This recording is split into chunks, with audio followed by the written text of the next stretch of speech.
As a crocheter, I don't know if this is a common thing or not, but I see it all the time on TikTok, on social media, crochet, social media, all over. We love, as a community, we love Pinterest. We're always scrolling on Pinterest. That's just the go-to. Honestly, Pinterest is just the go-to for everything. When I'm looking for inspo for literally anything, like how I want to decorate my room, what outfit to wear, anything, we go to Pinterest and we try to recreate it. But sometimes the annoying thing about Pinterest is you could be scrolling and then you're like, oh my god, I love this so much, and then you have no idea how to make it. You have no clue where to even begin, and then you just have it saved and pinned forever as your inspo, and then you can never make it. But this is going to be a video where I tell you guys how you can crochet anything you want on Pinterest, anything you pass, anything you pin, and this is how we're going to learn how to crochet it. And I do introduce like, oh, trying to find a pattern, whatever, but this is majorly, for the most part, this is for the most part without a pattern, freehanding, coming out from your brain, because you know this is a big part of my whole channel is learning how to freehand things, because even though we love to bounce ideas off of each other, we love to use patterns, tutorials, whatever, it's not always the case, and sometimes you want to just make your own stuff and make it straight from your brain, and honestly, once you freehand, you can't go back. And I know you guys loved so many of my other videos where how you crochet any sweater you want, how you crochet any cardigan you want, and I just have a bunch of those on my channel if you want to check them out. But let's get into this one. First, this goes with anything, is learning the basics, and I don't just mean necessarily learning to crochet, but obviously, you know, how are you really going to crochet anything on Pinterest if you can't crochet? But I didn't think I had to say that.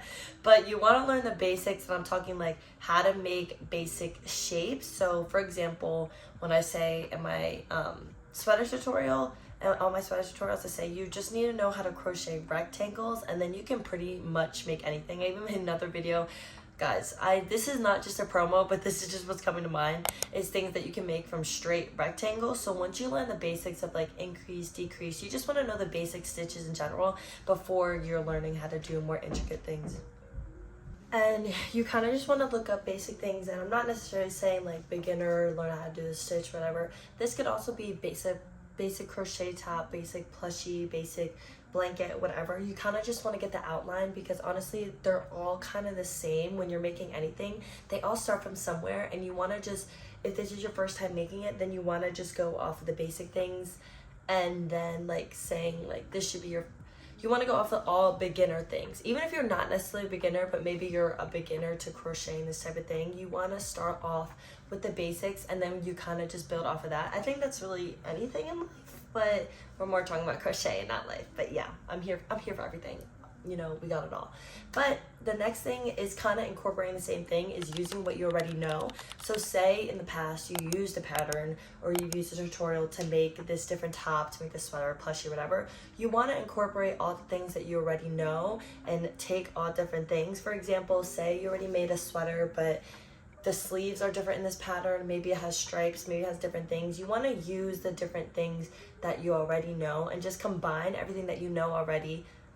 I just twist. You want to combine all your past knowledge into making this piece now. So for example, this also it's kind of just combining one and two. Like you want to look up the basic things, or maybe, okay, this is how I make stripes, this is how I switch colors, this is how I do tapestry crochets, different stuff like that, and then combining them all together. You kind of just want to use your past knowledge. And then with the third kind of helpful thing, you want to definitely draw and sketch out and even write down step by step what you want to do. This can be tedious, but honestly it is so helpful, because you're gonna get confused down the road. Like once you eventually start making it, you're gonna learn halfway that, oh, this is actually not gonna work. And you definitely want to learn step by step. Not even learn, you want to, when you're creating, like you want to do the pattern in your head already to see if it's actually going to work. You don't want to crochet all this and then have to restart, and then it's annoying, and then whatever. And you kind of want to learn how crochet itself works.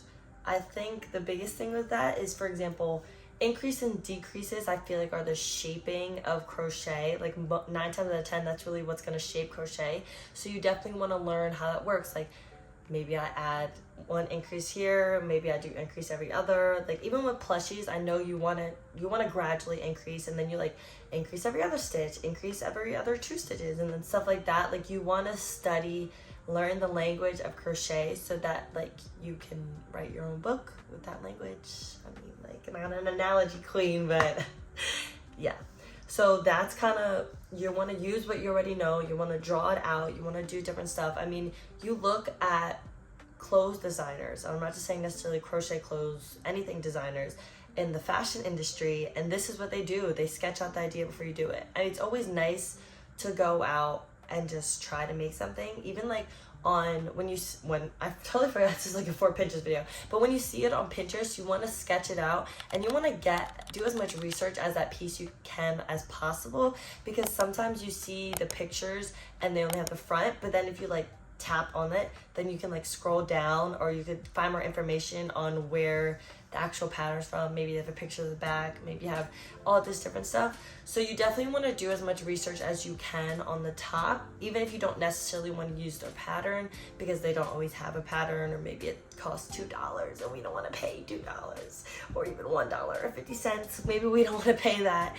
and you just want to freehand it yourself. Maybe have a little challenge, spice it up a little, add a little twist, and you just want to do as much research as you can on the piece in general and then draw it out for yourself. It doesn't have to be a good drawing. You could even like look up online like layouts for drawing. Like I know they have like a sweater layout and then you could draw your own thing on it, or maybe they have a picture of a person and then you could like sketch it on that person or something. But there's so many different ways. You definitely want to take notes. You want to be like, okay, I see it's getting a little bigger here, so maybe I'll increase. Maybe I want it to be more flowy in the sleeves, so that means I have to be more flowy. It has to increase and stuff like that. Like you just want to know a lot of research, and then type of yarn you want to use, colors, stuff like that. Whatever you want to incorporate and spice up your own way. For example, I always like my stuff to be oversized, so I will 9 times out of 10 add a bunch of stitches because I like it to be oversized. But if you know you want something to be tight, you want it to be tied, stuff like that, you want it to be, even like, for example, I have made this heart plushie. I have not made a tutorial for it, but I want to so bad, but I never do. But every year February comes around, Valentine's comes around, and I never make a tutorial for it, but besides the point. I have made a heart plushie. It's like this huge heart pillow. Like it's actually ginormous, right?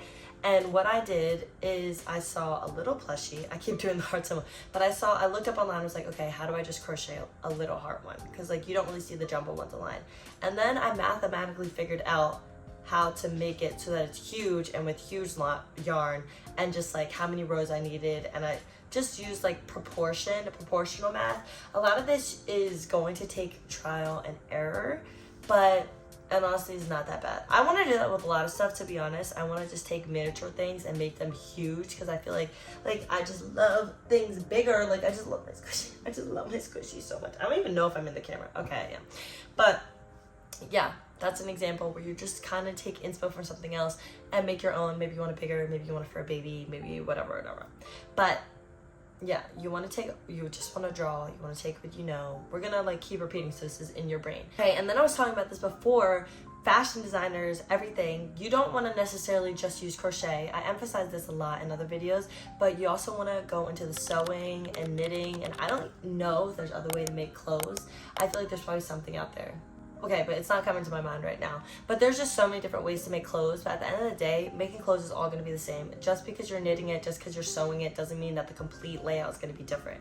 Sewing, people who sew literally make, like they just sew fabric together. They'll cut out pieces that are that shape and then sew it together. But what we're doing, we can just crochet those pieces and then sew it together, because a lot of crocheting is sewing. It's literally a part of it. We're basically seamstresses, whatever. But if you can't figure out, okay, how do I make this? How do they make these clothes? I want to make a crochet version. I like this outfit. How do they make this in general? Then you can literally go and look up YouTube, other places to find stuff. I don't know. We're in a little, sorry, I completely tore up my elbow, but whatever. Don't mind this. We'll get to the story at the end. You know, if you want to see the story for this, get to the end, but whatever. Let's focus. But there's just so many different places that we're in, you know, information overload generation, and we will be increasing this information overload for the rest of our lives. I don't know if that's the word, but this is the word that I'm using. But you just can look up anything anywhere. So if you can't figure out how to make something, if it's conceptually not making sense in your head, then you can look up how to sew it, and maybe that'll make sense. Because instead of like, oh, increase here, then you're watching the sewing, and then you're just seeing it like bigger picture wise. And it's not like we have to do like confusing stitches or whatever. Like, you can just sew it together and it's usually fine. And then this also goes for knitting. Not necessarily that we knit the pieces, but they're gonna knit pieces and then sew them together or whatever they do. I don't, what knitters do. But then you can crochet, make a crochet version of those. I've honestly made so many crochet versions of knit pieces I've seen online, and just like, we're all one. We're all making clothes, so it's all similar, and that is another use of information to gather your knowledge to just make it make sense. Let's go over what I would do and then I'm gonna show you guys some examples of me scrolling on Pinterest, and then what I would do in my head that makes sense. A lot of this is gonna be clothes because I'm a clothes girl, even though I just know there's a whole other plushie world in the world. I don't really make plushies, honestly, and I don't really make bags, but I am crocheting a bag right now, but this one's easy, so it's like, whatever. But I'm gonna do what I would do if I was scrolling on Pinterest. We're actually just gonna go step by step. Let me see if I can like screen record so that we can watch. And don't mind my Pinterest. So this is my cute little lock screen. But yeah, we have so many crochet, I'm on my curly hair era, whatever. Not era, this is my life. Let's find something. Let's like just go to my crochet. Whatever. So say I'm just scrolling on Pinterest, we'll just go to this first one.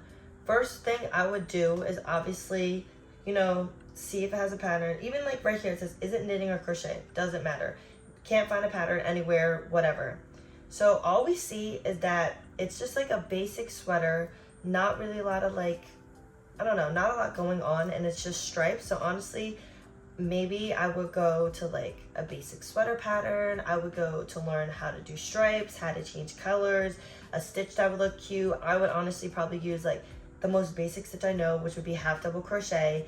And then maybe I'd just get those exact colors, get whatever I need, and then I would just keep using this as a reference photo, and I would draw it out. I would go on my iPad and I would draw it out, just figuring out each piece and knowing what I know. So obviously I would just need a front panel, back panel, and then 2 sleeves, and that's kind of just what makes sense to me. And maybe I'd do like 5 rows of half double crochet, and then like the 6th, 7th row would be blue, and we'd switch it.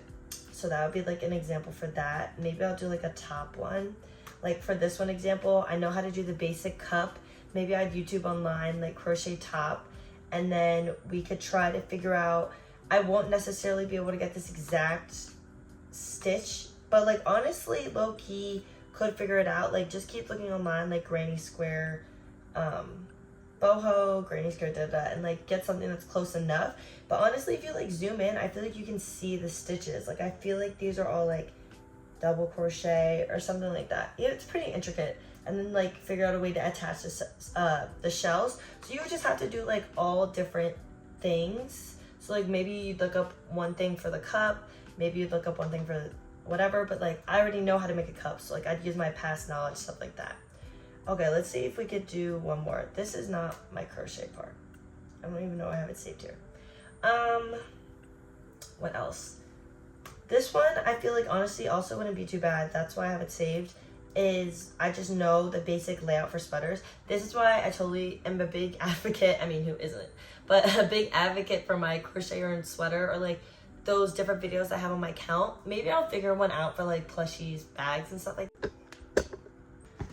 that. Oh, this is kind of scented. Guys, I totally record this outro and then my phone just stopped recording. So let me just keep checking because geez. But yeah, for right now, I really only crochet sweaters. So that's like how I know what to do. But when you know the basic layout of these sweaters, like you know how to just switch up so many different things. And I feel like that is so much fun, adding spice. I think the huge thing about crochet, I'd say this 24/7, is how unique it is and how like you can make any combination of anything. I know a big thing is granny squares. Like people would literally have granny squares printed on clothes, and I'm like, what? Why are we doing that? Like that I think is a big pet peeve of mine. I don't know if that's for everyone, but that is a huge one for mine. But that is all I have for you guys today. I hope you guys learned and enjoyed this video. I haven't made a video in like 20 years, and I know I haven't. Sorry, I keep checking because I'm literally having PTSD that my camera turned off. But I know that I haven't like made a video in 20 years because I dyed my hair blonde. You can't really see because it's like that. But I dyed my hair blonde and it's been blonde for like a month and I haven't made a video since it's been blonde. So I know it's been crazy. But your girl has literally been so busy. Yeah. But if you guys wanted to know story time, what happened to my arm, because it's the outro, so hopefully you guys, if you're sticking around, then clearly you must like me or something. But I am a D1 track athlete, so cool, whatever. But I was hurling at like basically our like track championship and I completely wiped out. Like I hit the first, I'm gonna add the video, but I hit the first hurdle, went on the ground, and I have a scratch and like I ripped my skin on the turf, like on my knee, my hip, and my arm. But honestly, it doesn't hurt that bad. Like your girl has high pain tolerance, but whatever. But thank you guys so much for watching, and have a great rest of your day, and literally go crochet your heart away and scroll on Pinterest because life is better on Pinterest. Bye.